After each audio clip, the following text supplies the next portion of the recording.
नमस्कार दोस्तों। क्या आपने कभी सोचा है कि ये अनंत ब्रह्मांड आखिर क्यों लगातार फैल रहा है? वैज्ञानिक कहते हैं इसके पीछे एक रहस्यमयी ताकत है, डार्क एनर्जी। ये इतनी अद्भुत और शक्तिशाली है कि गुरुत्वाकर्षण जैसी ताकत को भी चुनौती देती है। लेकिन क्या हम सच में जानते हैं कि ये है क्या? आज हम इस रहस्य की गहराई में उतरेंगे और देखेंगे कि वैदिक ज्ञान इस बारे में क्या कहता है। आचार्य अग्निव्रत नैष्ठिक की किताब वेद विज्ञान आलोक हमें बताती है कि हजारों साल पहले हमारे ऋषि इस ब्रह्मांडीय रहस्य को समझ चुके थे। आधुनिक विज्ञान और डार्क एनर्जी। दोस्तों, आधुनिक विज्ञान के अनुसार पूरा ब्रह्मांड सिर्फ वो नहीं है जो हम देख सकते हैं, बल्कि ब्रह्मांड का करीब 68% हिस्सा डार्क एनर्जी है। यही ताकत ब्रह्मांड को तेजी से फैलाने का काम कर रही है। लेकिन समस्या ये है कि वैज्ञानिक आज तक ये नहीं समझ पाए हैं कि डार्क एनर्जी असल में है क्या। क्या ये कोई नई शक्ति है, कोई अदृश्य ऊर्जा, या फिर कोई ऐसी चीज जो हमारे नियमों से बाहर है? वैज्ञानिकों का मानना है कि ये सिर्फ रिपल्शन यानी दूर धकेलने का असर दिखाती है। लेकिन क्यों?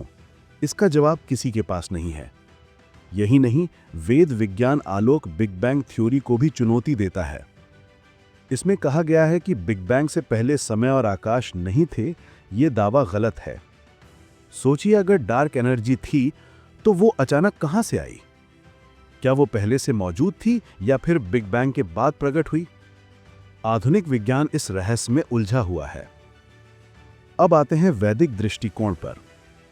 वेद कहते हैं कि जिस चीज को हम आज डार्क एनर्जी कहते हैं, उसे वैदिक भाषा में आसुरी ऊर्जा कहा गया है। ये ऊर्जा अदृश्य है, यानी अप्रकाशीय ऊर्जा। इसकी उत्पत्ति मनस तत्व से होती है, जहां प्राण, व्यान और अपान जैसे सूक्ष्म प्रवाह असंतुलित हो जाते हैं। और इसकी सबसे बड़ी पहचान है प्रतिकर्षण प्रभाव, यानी ये चीजों को जोड़ती नहीं बल्कि तोड़ती है, धकेलती है। क्यों?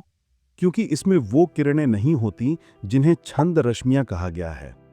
ये छंद रश्मियां चीजों को जोड़ने और संतुलित करने का काम करती हैं। लेकिन जब ये अनुपस्थित होती हैं तो सिर्फ प्राण रश्मियां बचती हैं, और उनका असर हमेशा रिपल्शन होता है। इसीलिए वेद इस ऊर्जा को हिंसक विद्युत वायु भी कहते हैं, यानी ऐसी ताकत जो हर जगह बाधा डालती है। और सबसे महत्वपूर्ण बात, वेद कहते हैं कि डार्क एनर्जी वो ताकत कभी नहीं थी जिसने सृष्टि की शुरुआत की। यह आधुनिक थ्योरी का सीधा खंडन है। ब्रह्मांड में आसुरी ऊर्जा की भूमिका। दोस्तों, ये ऊर्जा ब्रह्मांड के कई स्तरों पर काम करती है। जब कण आपस में जुड़ने की कोशिश करते हैं तो ये रुकावट डालती है। जब तारे बनने लगते हैं तो ये रास्ता रोकती है। खासतौर पर जब तारों के केंद्र में पर्याप्त ऊष्मा नहीं होती, तब ये ऊर्जा पदार्थ के प्रवाह को रोक देती है। इससे कभी-कभी तारों में विस्फोट तक हो जाते हैं। लेकिन यहीं एक रहस्य और छिपा है। वेद कहते हैं कि कभी-कभी यही आसुरी पदार्थ बदलकर देव पदार्थ बन जाता है, यानी डार्क मैटर से दृश्य पदार्थ का निर्माण संभव है। यह विचार आधुनिक विज्ञान को एक नई दिशा दे सकता है। अब सवाल उठता है कि अगर यह ऊर्जा इतनी बाधा डालती है तो इसे नियंत्रित कैसे किया जाए? वेद विज्ञान इसके जवाब भी देता है। सबसे पहले आते हैं छंद रश्मियां। ये रश्मियां आसुरी ऊर्जा के नकारात्मक असर को खत्म कर देती हैं और संयोजन की प्रक्रिया को संभव बनाती हैं। फिर हैं आकर्षण प्रधान रश्मियां। ये आसुरी ऊर्जा के प्रतिकर्षण को संतुलित करती हैं और कणों के चारों ओर एक सुरक्षा कवच बना देती हैं। और सबसे शक्तिशाली हैं गायत्री छंद रश्मियां। ये डार्क एनर्जी के सबसे सूक्ष्म प्रभावों को भी पूरी तरह समाप्त कर देती हैं और प्राण रश्मियों में विलीन हो जाती हैं। यानी वैदिक दृष्टिकोण सिर्फ समस्या नहीं बताता, बल्कि समाधान भी देता है। वैदिक तत्व और आधुनिक विज्ञान की सीमाएं। वेद हमें यह भी बताते हैं कि मनस तत्व और वाक तत्व जैसी सूक्ष्म शक्तियां ही हर भौतिक प्रक्रिया की असली जड़ हैं। प्राण और अपान रश्मियां भी इस खेल में अहम भूमिका निभाती हैं।